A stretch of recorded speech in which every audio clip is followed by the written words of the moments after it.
उर्दू में स्पेन को उंदलुस या हिस्पानिया कहा जाता है। शाह उंदलुस 1 लाख फौज के साथ आ रहा था। उसने अपने दारुल हुकूमत तुलैता में कयाम नहीं किया था। वो शहर के मज़ाफ़ात में रुका था। वो जब रुका तो शहर के सरकारी ओहदेदार, सलीबी दरबारी और खुशामदी उसके इंतजार में खड़े थे। इनमें उसका शिकस्त खुर्दा जर्नेल थियोडोमिर भी था। क्या तुम अपने आप को इस काबिल समझते हो कि मैं तुम्हारी सूरत देखूं? शाह रेडरिक ने अपने सफेद घोड़े, जिसका नाम औरेलिया था, रोक कर कहा। अपने से आधी फौज से हार कर मेरे इस्तकबाल में खड़े हो। लानत है तुम पर। माफ कीजिएगा सुल्तान मुअज्जम, मगर जर्नेल अकेला नहीं लड़ता। थियोडोमिर ने अपने बादशाह का गुस्सा बर्दाश्त करते हुए जवाब दिया, मैं अपनी फौज से पहले नहीं भागा था, पहले फौज भागी थी, फिर मैं भागा था। मेरा कसूर बस ये है कि मैं वहाँ मरने के लिए या जंगी कैदी बनने के लिए अकेला खड़ा नहीं रहा। रेडरिक ने थियोडोमिर को नजरअंदाज कर दिया और वो आगे बढ़ गया। इधर थियोडोमिर से जंग के बाद तारिक बिन जियाद की फौज, जो कुल 7,000 थी, उसमें कुछ कमी आ गई थी, मगर कमी मामूली थी। तारिक बिन जियाद ने मजीद फौज की दरख्वास्त भी की थी। समंदर पार से फौज आने वाली थी। तारिक बिन जियाद की बेचैनी का ये आलम था कि वो रात को आंख खुलते ही खैमे से बाहर मुहाफिज दस्ते के कमांडो को बुलवा कर कहते कि अभी 2 सवार समंदर की तरफ दौड़ाओ और मुझे जगा कर बताओ कि कुमक आ रही है या नहीं। दिन में वो एक बार साहिल पर पहुंच जाते, उस ऊंची चट्टान पर चढ़ जाते जिसका नाम जबलुक तारीक रख दिया गया था। वो समंदर की वसत पर नजर दौड़ाते और जब उन्हें कुमक के कोई आसार नजर न आते तो उनकी हर बात और हरकत से गुस्से का इजहार होता था। इस दौरान वो अपनी फौज को ट्रेन भी कर रहे थे। पिछली 2 जंगों से बहुत सारे घोड़े उनके हाथ आ गए थे। तारिक बिन जियाद ने अपने बहुत से प्यादों को वो घोड़े दे दिए थे। उधर शाह उंदलुस रेडरिक अपने दरबारियों से कह रहा था, मैं 1 लाख से ज्यादा की फौज ले जाऊंगा ताकि लोगों को पता चल जाए कि शहनशाह उंदलुस कितना ताकतवर है। मैं ज्यादा से ज्यादा फौज से तारिक की छोटी सी फौज को कुचल डालूंगा। मैं इन पर 25,000 घोड़े दौड़ाकर इनके जिस्मों का कीमा बना दूंगा। मैं उनसे डरने वालों में से नहीं हूँ। शहनशाह रेडरिक ने तुलैता में कयाम ना किया। वो जुनूब की तरफ तारिक बिन जियाद की फौज से भिड़ने के लिए रवाना हो गया। इधर तारिक बिन जियाद का इंतजार खत्म हुआ। समंदर पार से कुमक आ गई। तारिक बिन जियाद ने अल्लाह का शुक्र अदा किया, मगर जो कुमक आई थी उसकी तादाद महज 5,000 थी, जिसे मिलाकर भी तारिक बिन जियाद की कुल फौज की तादाद बस 12,000 बन रही थी। दूसरी तरफ रेडरिक की 1 लाख की फौज 12,000 मुसलमानों को तहस नहस करने के लिए तेज़ो-तुन तूफान की तरह आ रही थी। रेडरिक जहां नजूमियों से अपनी फतह की पेशगोइयां सुना करता था, वहीं तारिक बिन जियाद की फौज महज अल्लाह रब्बुल इज्जत के हुजूर सर बसजदा होकर अपनी फतह की दुआएं किया करती थी। तारिक बिन जियाद ने अपने बेहतरीन जासूसी निजाम के जरिए रेडरिक की फौज के कुछ गोथ यहूदी कौम के कमांडर्स को अपनी तरफ कर लिया था। आखिरकार वो दिन भी आ गया जब रेडरिक की फौज दरिया के पास पहुंच गई। तारिक बिन जियाद को जब इस बात की इतला मिली तो वो करीबी पहाड़ी पर जा चढ़े। दरिया के पार उन्हें दूर दूर तक इंसान और घोड़े नजर आए।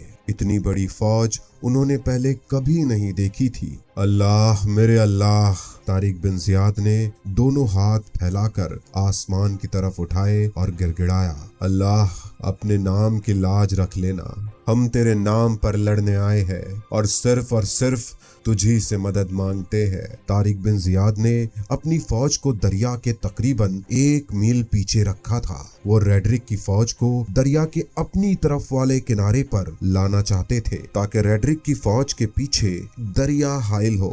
उन्होंने अपने चंद दस्ते सामने रखे थे, बाकी सब दस्ते पहाड़ियों के अंदर थे। तारिक बिन जियाद ने देखा कि रेडरिक की फौज ने दरिया पर कश्तियों का पुल बनाना शुरू कर दिया है। ये काम हैरान कुन तेजी से हो रहा था। ये तो बहुत तेज मालूम होते हैं। मुगीसुर रूमी और अबू जरुआ तरीफ तारिक बिन जियाद के पास आकर खड़े हो गए थे। हम इस फौज को जल्दी भगा देंगे, तारिक बिन जियाद ने कहा। ये लड़ने में भी इतने ही तेज निकले तो? अबू ज़रवा तरीफ ने पूछा, क्या तुम नहीं देख रहे कि इनके लड़ने की वजह क्या है? तारिक बिन जियाद ने कहा, इन पर बरसते हुए कोड़े देखो। फौज का बस एक ही हिस्सा काम कर रहा है और दूसरा हिस्सा उनसे काम करवा रहा है। गौर से देखो, बहुत से आदमी काम करने वालों पर कोड़े बरसा रहे हैं। जिस कौम के ओहदेदार अपने मातेहतों को अपना गुलाम समझ ले, बादशाह फिरौन बन जाए, जहाँ ऊंच नीच हो, उस कौम का मुकद्दर तबाही के सिवा कुछ नहीं होता। हम मुसलमान सवार हो, सिपाही हो, सालार हो या प्यादे हो, सब एक ही सफ में नमाज पढ़ते हैं, एक ही सफ में अल्लाह के हुजूर में सरब सजदा होते हैं, एक ही साथ हाथ उठाकर दुआ करते हैं। यहाँ कोई छोटा नहीं, कोई बड़ा नहीं, महल हो या मट्टी का झोपड़ा हो, अल्लाह सबका है और बराबर है। बेशक जिसने हमें यहाँ तक भेजा है वही मदद करने वाला है, वही हमारा रब है। अपनी अपनी जगह पर चले जाओ। अल्लाह रब्बुल आलमीन ने हमारी फतह के ऐसे ऐसे असबाब पैदा कर दिए हैं जिनकी मुझे तवक्को भी नहीं थी। रसूल अल्लाह सल्लल्लाहु अलैहि वसल्लम की बशारत गलत नहीं हो सकती, मगर मैं ख्वाब देखने वाला आदमी नहीं। अल्लाह उन्हें मिलता है जो अल्लाह को ढूंढते हैं, अल्लाह उनकी मदद करता है जो जद्दोजहद करते हैं। तारिक बिन जियाद की आवाज दरिया के इस पार हवा में गूंज रही थी और तमाम फौज खामोश सुन रही थी। उधर रेड्रिक की फौज सारी रात दरिया पार करती रही। सुबह तुलू हुई तो दरिया के साथ लगे वसी और अरीज मैदान में रेड्रिक की 1,00,000 फौज लड़ाई के लिए तैयार थी। ये 711 ईस्वी की आखिरी सहमाही का एक दिन था। मारूफ सलीबी हिस्टोरियन लेन पोल लिखता है कि तारिक बिन जियाद घोड़े पे सवार अपनी सिपाह के सामने आए और बड़ी ही बुलंद और गरजदार आवाज में बोलने लगे, ईमान वालो, तुम्हारे आगे दुश्मन है और पीछे समंदर है। तुमने कश्तियां जला दी है, तुम्हारे सामने भागने का कोई रास्ता नहीं। तुम्हारे सामने बस एक रास्ता है और वो है शुजाअत का, फतह का। दुश्मन की तादाद से न डरो, डरो उस शिकस्त से जो तुम्हें बेवकार कर देगी। लेन पोल ये भी लिखता है कि मुसलमानों ने कड़कती बिजली की तरह नारे लगाए, हम तुम्हारे साथ है तारिक, हम तुम्हारे साथ है। उनलुस की फौज की तरफ से ऐलान हुआ, तुम जो भी हो वापस चले जाओ। शहंशाह उनलुस, जिसकी शहंशाही एक समंदर से दूसरे समंदर तक फैली हुई है और जिसकी तलवार के डर से सारा यूरोप लरसता है, तुम पर ये करम करता है कि यहीं से वापस चले जाओ तो शहंशाह की तलवार नियाम में रहेगी, अगर नहीं तो अपने अंजाम सोच लो।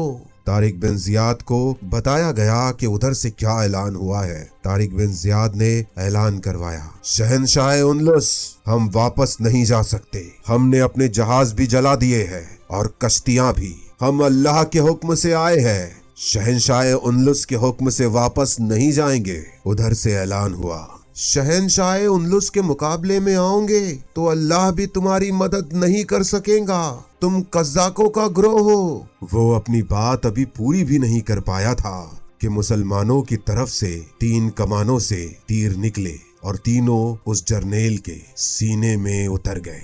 वो घोड़े से नीचे जा गिरा तो उनलुसी घुड़सवार घोड़े दौड़ाते हुए आए और अपने मरते हुए जर्नेल को ले गए। रेड्रिक को जब ये पता चला तो उसने हमले का हुक्म दे दिया।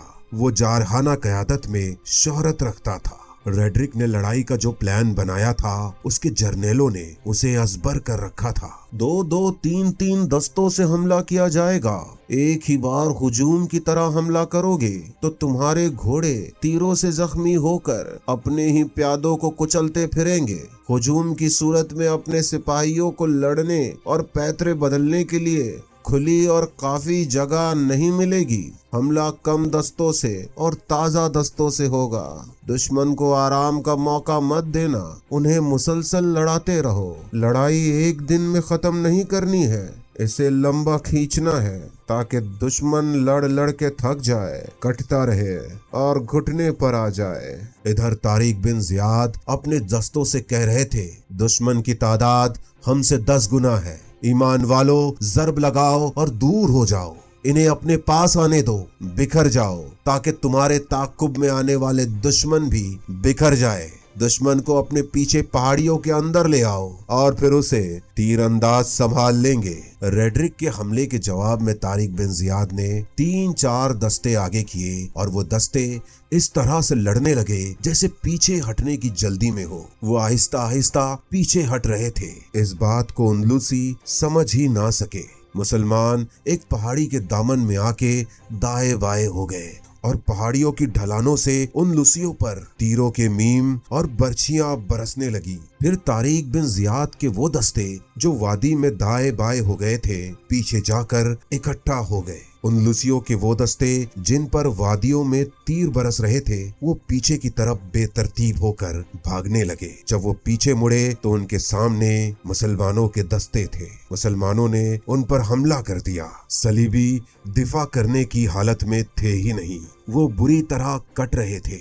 जंगी चालों की सूझबूझ रखने वाले बताते हैं कि मुसलमानों के सालार की सूझबूझ और हिकमत अमली काबिले तारीफ थी। उस रोज रेड्रिक ने अपने और चंद दस्तों से हमले करवाए। उन्हें सख्ती से कहा गया कि मुसलमान पीछे हटे तो वो उनके पीछे ना जाए, मगर अब की बार मुसलमानों को पीछे हटना ही नहीं था। उन पर हमला आया तो वो टोलियों की शक्ल में बट गए और टोलियां दूर दूर बिखर गई। इसके मुताबिक उनलुसी दस्ते भी बिखर गए। मुसलमानों की टोलियों ने उन्हें बिखेर कर उन पर ऐसा हल्ला बोला कि उन लुसियों का बेतहाशा जानी नुकसान होने लगा।